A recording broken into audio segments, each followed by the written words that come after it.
Entonces, te quedas tres días en el hotel, descansando un poco, supongo, que ya un poquito hasta las narices de polvo, agua y viento, que es lo que nos suele pasar a los moteros, que al final todo es muy bonito, pero cuando estás encima de la moto y te duele el culo, todas esas cosas, te acuerdas de tu casa. Y ingresas la moto en el barco, ¿no? ¿Tuviste algún problema? ¿Tuviste que hacer alguna cosa especial para ingresar la moto en el barco? Quiero decir, desinfectar, hacer alguna No, cuarentena o algo no. así. En ese sentido la lavé muy bien. Bueno, ellos ya te la lavan, el tío que te vende el ticket, que tengo el contacto, si lo queréis, pues lo tengo por ahí. Un ruso que se dedica a esto, ¿no? A pasar moteros a Tokio. Yuri se llamaba. Muy simpático y el tío me lo hizo todo. Yo, la verdad, en esto lo hice muy bien. Me lo hizo todo y entonces él mismo me llevó a un sitio, me lavaron la moto, se la dejó a un tío del puerto que se subió en mi moto y se la llevó. Y nada, y entonces me metí en el barco, que estuve 2 días y en el barco no había colchones, o sea, dormías en un tatami, porque claro, era un barco japonés y dormimos en el puto suelo con 4 coreanos y tal. Y bueno, para mí fue un viaje mágico, ¿no? Porque a mí el mar me encanta. Venía muy cansado y estuve 2 días. O sea, tan cansado que el barco paró en Corea del Norte, en Corea del Sur, perdona, y no tuve fuerzas de bajar, ¿sabes? Dije, mira, me quedo en el barco, porque aparte hacía sol, había pasado mucho frío, entonces en el barco me quedé ahí tranquilo. Bueno, es que a mí navegar en un barco tranquilo y bueno, te encuentras mucha gente también muy extraña, unos tíos que venían de hacer un rally con coches clásicos desde Londres, que hacían Londres-Tokio, no sé, todo es gente maravillosa. Y nada, y de repente pues llegamos a Japón, que ver Japón desde un barco, pues ves ahí las casitas, fue increíble y de repente pues bajé. Entrada en Japón, eh, también contraté un aduanero que me sacó el seguro, me llevó a todos los sitios, ¿no? Sin entender nada. Y de repente me dijo, vale, ya está, ya puedes irte. Y de repente, pues, pum, me vi conduciendo por Japón, que también lo tengo que decir que pasé uno de los días más jodidos del viaje también. Pues que nunca esperas por qué. En Bangkok, después te explicaré porque también pasé uno jodido, pero en Japón, primero mi familia me estaba esperando en Tokio, ¿no?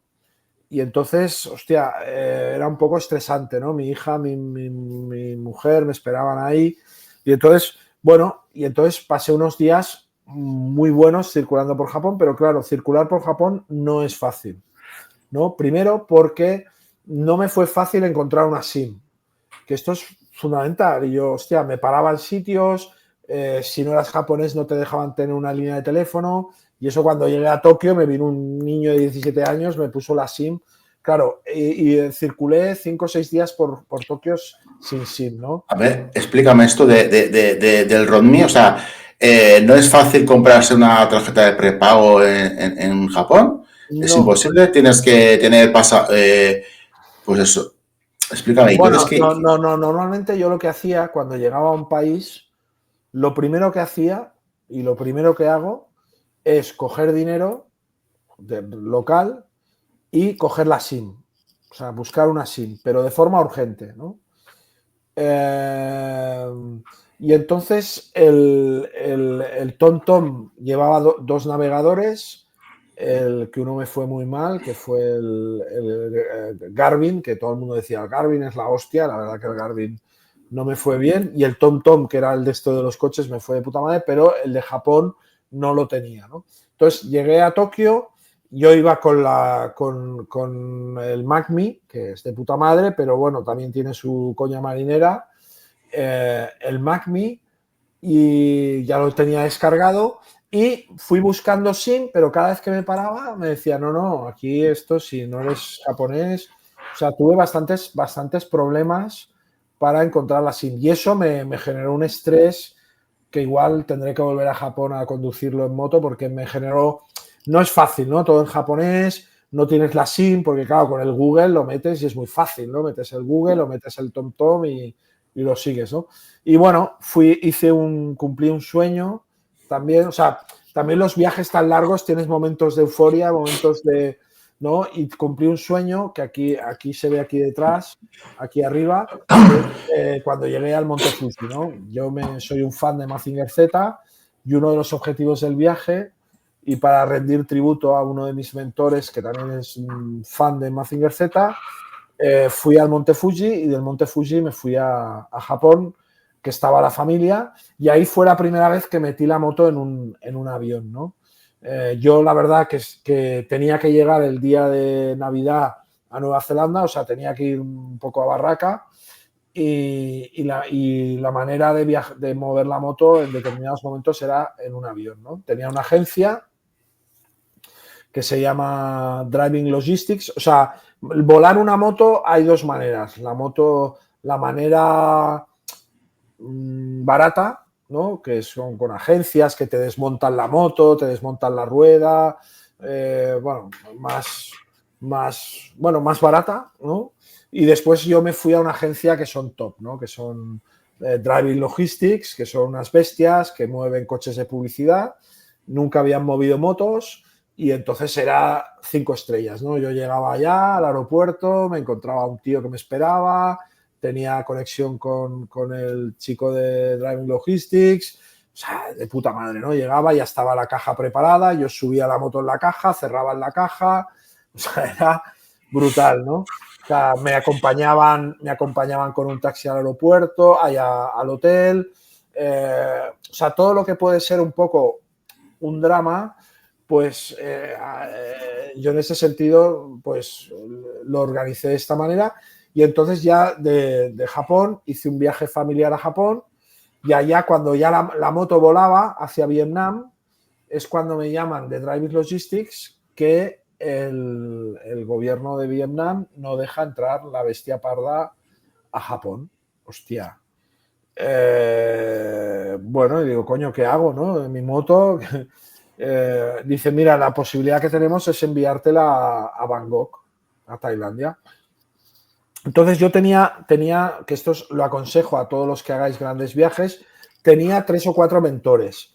Tenía la Merced, que era una chica que ha corrido el Dakar, que ha batido récords de distancia en avión. Tenía a Carles Pallejà, que es un gran navegante y viajante en avión también. Y tenía sobre todo Ramón Dalmau, que es un tío que ha corrido 8 veces el Dakar, ¿no? Y entonces yo le llamaba, y el Pep García, que también le llamaba, y entonces todos me dijeron, tío, no te puedes perder Vietnam. O sea, tienes que hacer sí o sí Vietnam. Digo, ya, pero ¿qué hago? La moto se la han llevado. Yo sí que llevaba el casco, eso sí que no estaba en la moto. Digo...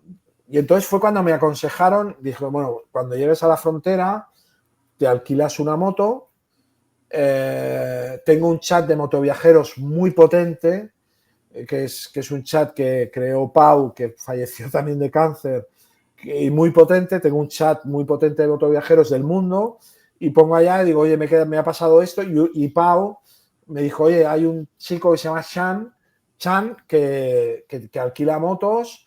Y entonces lo llamé, y entonces ya en Vietnam, y entonces mis mentores me dijeron, no hagas Vietnam sin un guía, ¿sabes? Y entonces, bueno, yo alquilé una moto, Sean iba adelante con una moto, y entonces cuando planeé el viaje, Chan le dije, no, yo voy hacia el sur, voy a Bangkok a buscar mi moto, ¿no? Y entonces... menudo rollo te estoy pegando. No, lo que quería un poco para aclarar un poquito, o sea, que tú pasas a Japón, ¿te pasas con la moto o la moto se va? Japón, circulo por Japón con la bestia parda sin problema. Y Sí. entonces cuando llegué a Tokio, hice todo Japón en moto, y cuando llegué a Tokio ya fui al aeropuerto de Tokio y dejé la moto en el aeropuerto. Digamos, para embarcarla para Nueva Zelanda, supongo. No, para Vietnam. Claro, yo Para tenía que Vietnam. hacer Tenía que hacer Vale, Vietnam, perfecto. Tailandia, Malasia, Indonesia, Australia. Claro, o sea, no. Lo que Vale. pasa es que de Japón no habían barcos Directo. directos. Y aparte del barco tarda tiempo y yo no tenía tiempo. Entonces la única opción era meter la moto Vale, en vale, un perfecto. avión, Perfecto. ¿sabes? Vale. Entonces, Entonces te vas a la frontera, ¿no? Y entonces decides, como no te van a dejar ir con la moto por Vietnam, ¿no? Te alquilas una moto que era un ciclomotor o no, que era una Honda 125.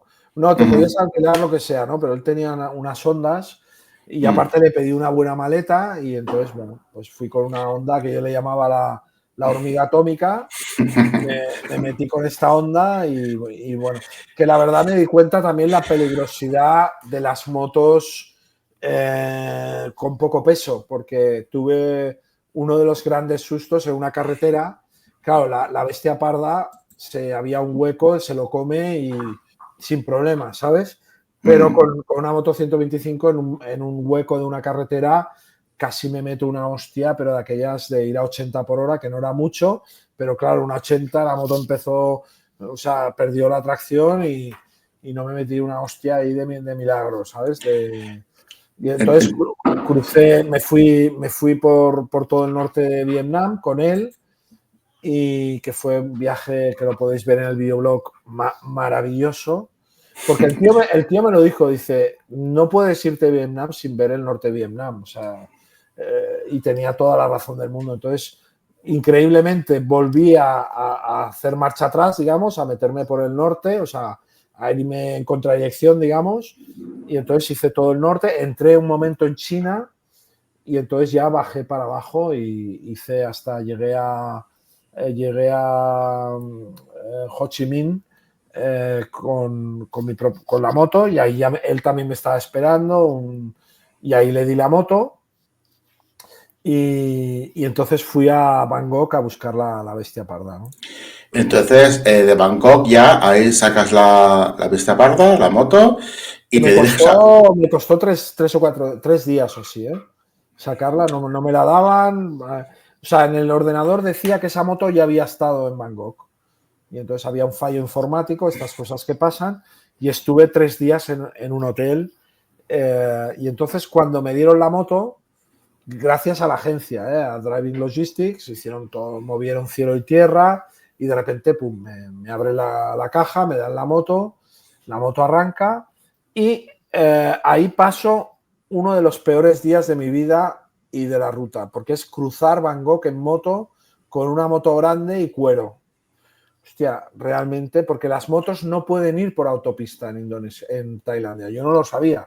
Entonces tuve que ir por en medio de la ciudad. A ver, perdona, ¿no pueden ir por autopista las motos? Las motos no pueden, yo no lo sabía, ¿Y, no y el pueden. motivo, te dieron un motivo, el por qué? O No, sea... porque hay muchas motos pequeñas y Ujú, entonces ya cuando vas por Nacional ya lo ves, que hay un montón de motos, hay demasiadas motos.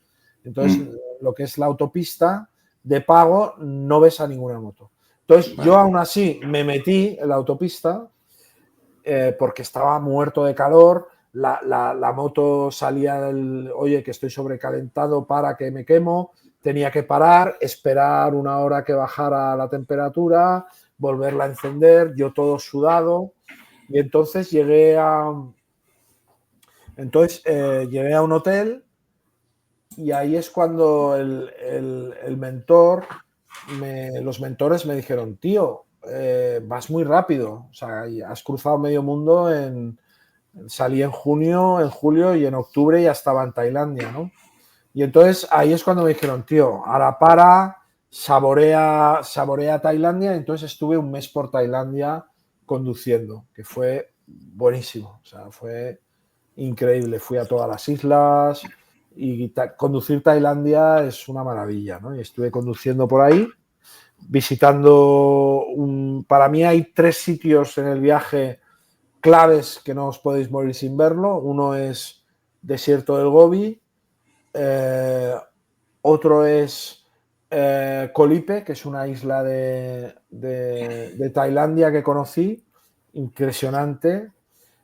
para quedarse a vivir, y otro es un parque natural que conocí, Heron Island, en el desierto de Australia, ¿no? Y entonces, nada, conduje todo Tailandia y a partir de aquí, pues ya crucé Malasia en un día y llegué a Singapur, ¿no? Que Singapur también en la frontera, en Malasia me costó meter la moto y en Singapur ya no me dejaron meter la moto.